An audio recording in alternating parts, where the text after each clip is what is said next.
bed, a guy came through his window, he pulled out a gun and shot the guy, and he went to jail. Yeah, now that's been a law in Canada for a long time. Like in Canada, you're not allowed to use a weapon in self-defense or as an act of an offense. But you cannot legally defend yourself. Think about that for just a moment. Well, that statement right there is stupid. The criminal has so much more rights than you in Canada that you cannot legally defend yourself when somebody breaks into your fucking home. Finish him! Yeah, that's... Well, when you say you cannot legally defend yourself, that right there, there's a problem. I think in any circumstance, if it is defense, there's no gray area there. You're defending yourself. That's the end of that statement. That conversation's over, in my mind. That's it. You know, and I'll never forget. I brought this up a while ago when we first started doing the podcast, I believe, at some point. There's a story many years ago in Ontario where that fucking family was on vacation. They weren't even home. They were out of the country on vacation. A guy broke into their home, tripped down the stairs, and he sued the family and fucking won. Yeah, that's hilarious. That's terrifying. I mean, could you imagine? I could break into somebody's home, get a sliver, and then I can sue them because their furniture gave me a splinter. Yep. While I was illegally in their home. That's the same as the girl who sat on the bench at Rona. There was a sign on the bench said "Do not sit." There's a sign on the door said "Don't sit on the bench." She sat on the bench. She got $40,000. Wow. Because the bench broke under her, but. It's a ridiculous situation. Hey, 2021, vote for Eric, and we will, at least on a municipal level, make some changes. But yeah, laws like that are just things that people don't open the books to, and they're stupid, and they never should have existed in the first place. I just don't get how there's any more than a single human being. I can get how one person can come up with a theory like this and be like, yeah, I don't think people should do this. I don't get how there's another human being in any room, anywhere that's going to sit back and go, wait a minute, you're a fucking moron and you shouldn't be in this position, and I'm going to make sure that you never get the chance to pass a law again if this is what you're going to do. Well, that's why they...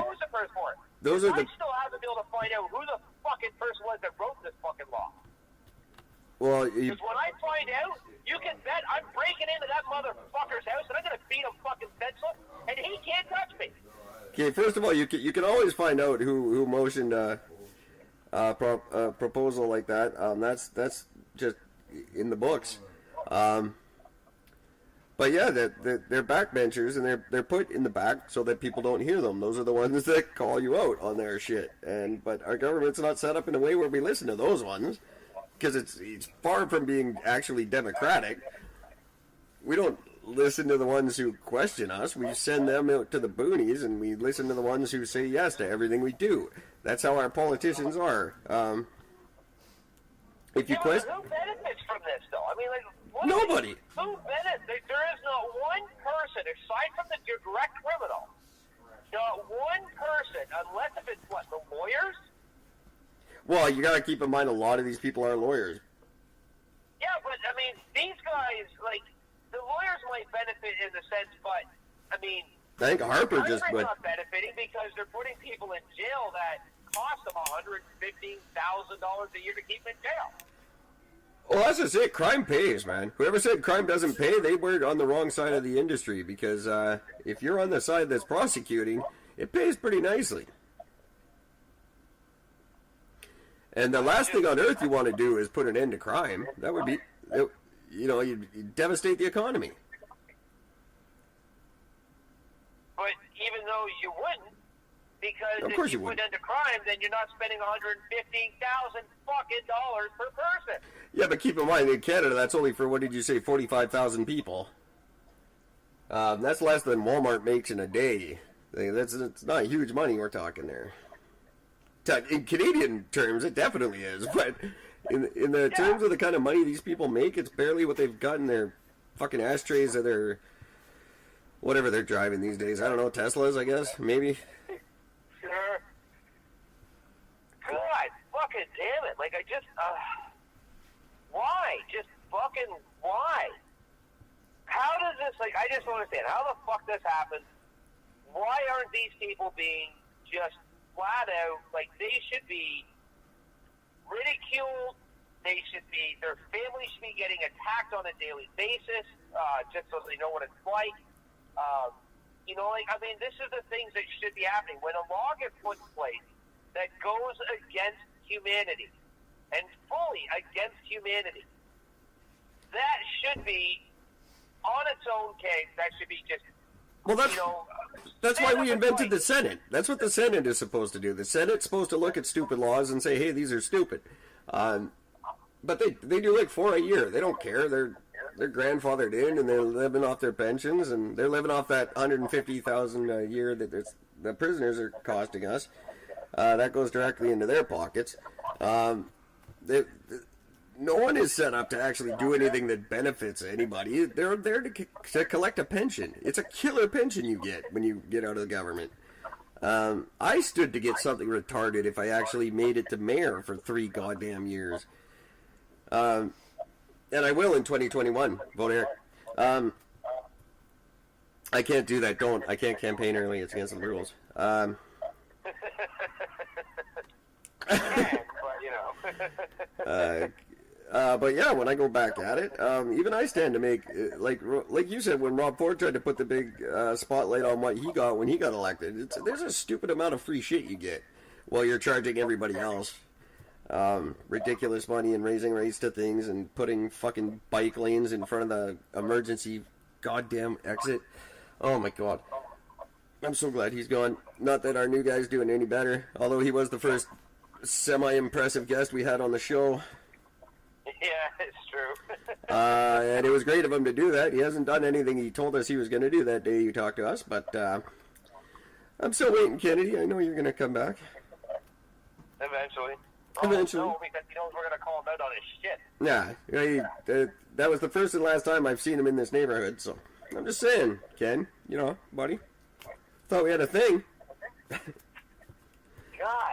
fucking damn it, man. Like, I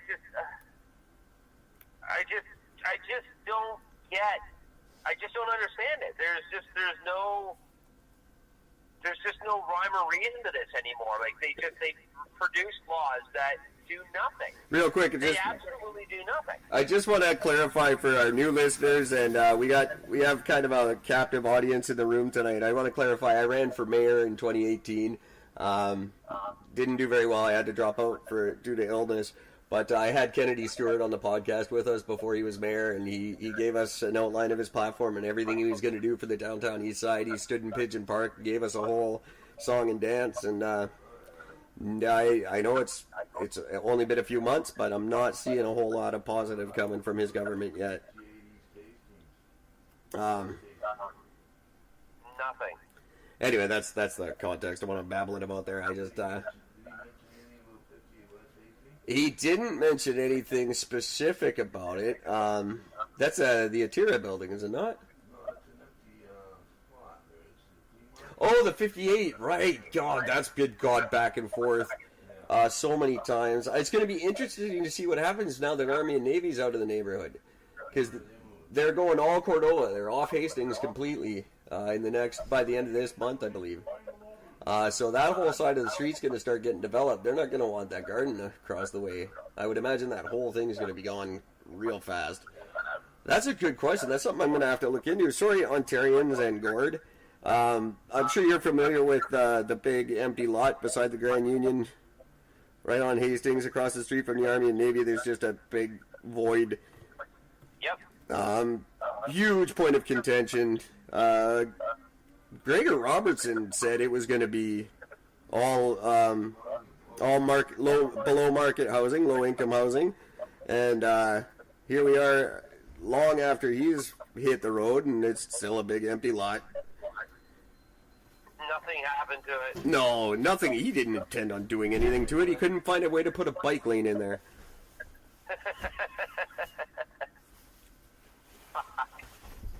but just more uselessness. And I know it seems like a frivolous topic, but frankly, I'm getting sick of it.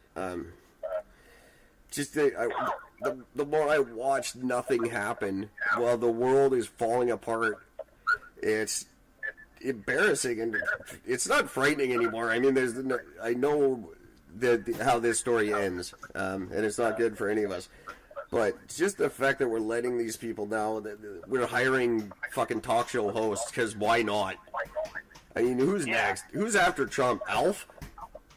Yeah, right? Fuck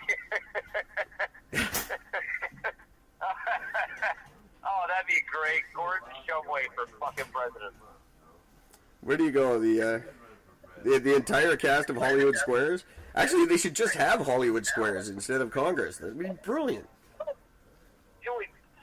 More shit would get dealt with, that's for sure. Right? Have a big wheel. I love the idea of a big wheel to solve all the world's problems. You know, like, you go up, you get one spin, and that's the law that gets passed. Yeah, but that's pretty much exactly where you were at this stage anyways. I mean, like... When I win, I'm just going to have a big dartboard. Every Monday, I'm going to hold a conference. I'm going to get you guys all to suggest something. And then every Friday, I'm going to throw a dart. And whatever suggested it hits, that's the one I'm passing. You know what's funny is that I think you could take that one step further and be able to set it up like we'll put a person that passed the last really stupid law. They go in front of the dartboard. Yeah. And we just paint something on their fucking body, and wherever we hit them on the body, then that's the new law. Do you think this isn't how North Vancouver went from a giant water slide down the middle of the fucking city to a giant useless Ferris wheel at the bottom of the city? That's someone has beat us to this idea. I'm talking to you, Daryl Masato. You're a genius in my mind. A genius at something. I just don't know what the fuck it is. Like, see, there's a thing. In a city being absolutely pushed and pulled constantly by three governments that can't agree on anything, and a First Nations that just disagrees by proxy, and the best he could come up with was, fuck it, let's put a big water slide down the big hill.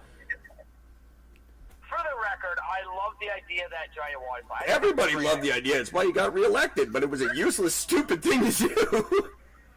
Oh, yeah, but great for tourism, great for the local area, for the local businesses and things like that, but at least there was a point to it.